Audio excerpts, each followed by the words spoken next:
नमस्कार, मैं हूं आपके साथ सृष्टि श्रीवास्तव। बिहार में इसी साल चुनाव की रणभेरी बजने वाली है।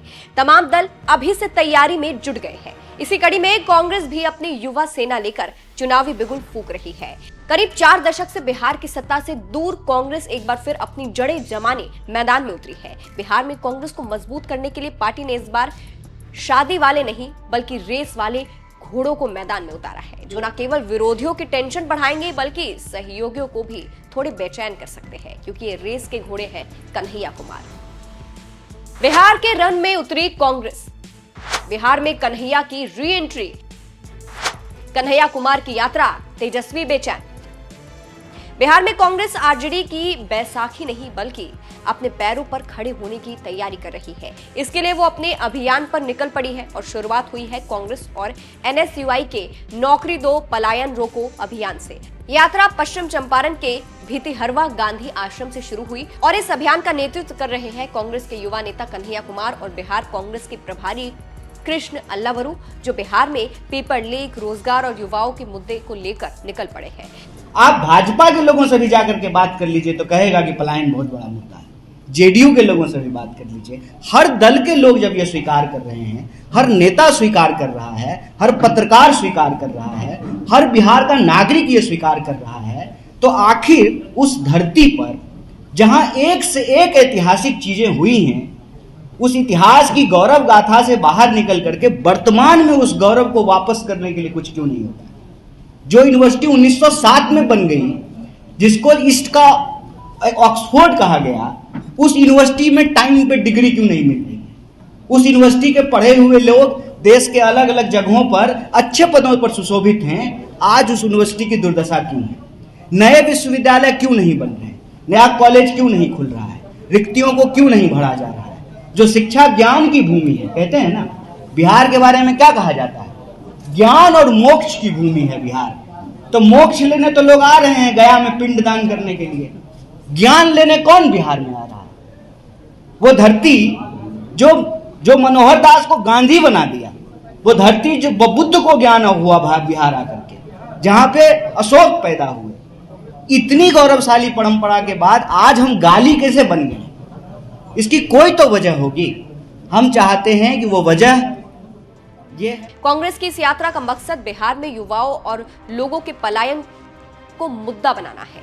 यात्रा के जरिए नीतीश कुमार के खिलाफ युवाओं के मुद्दे पर माहौल तैयार किया जाएगा, जिसमें कांग्रेस के बड़े नेता भी जुड़ेंगे। 24 दिन की इस यात्रा में राहुल गांधी भी शामिल हो सकते हैं। बिहार के अलग अलग जिलों से गुजरात होते हुए युवाओं को अपने साथ जोड़ने की कवायद मानी जा रही है। इसके साथ ही ये यात्रा कांग्रेस की अपनी जड़ें भी मजबूत करने के लिए अहम मानी जा रही है, क्योंकि कांग्रेस महागठबंधन का हिस्सा है और वो इस बार अपनी अहमियत को कम नहीं करने देगी।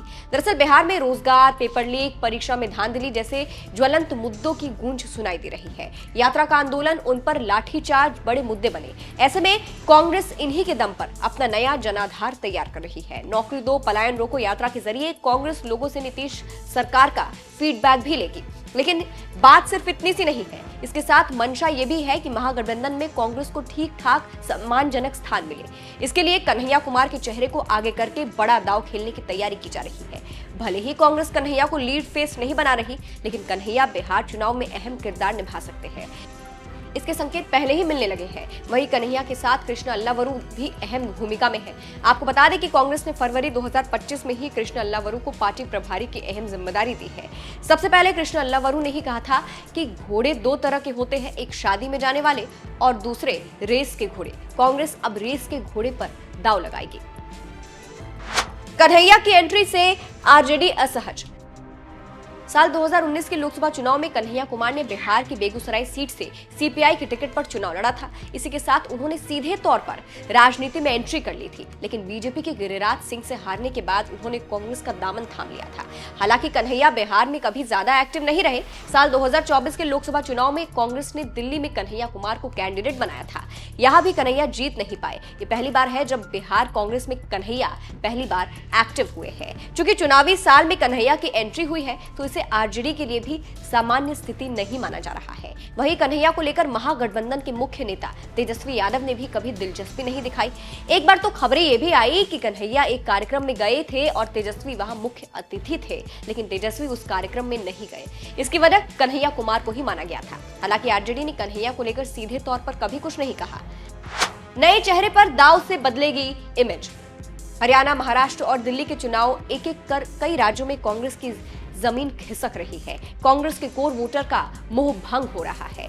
जमीन पर खुद राहुल गांधी डटे हुए हैं, चाहे भारत जोड़ो यात्रा की बात की जाए या लोगों से सीधे जुड़ाव की। महिला, युवा, गरीब, छोटे व्यापारी, राहुल आम आदमी की नब्ज टटोल रहे हैं।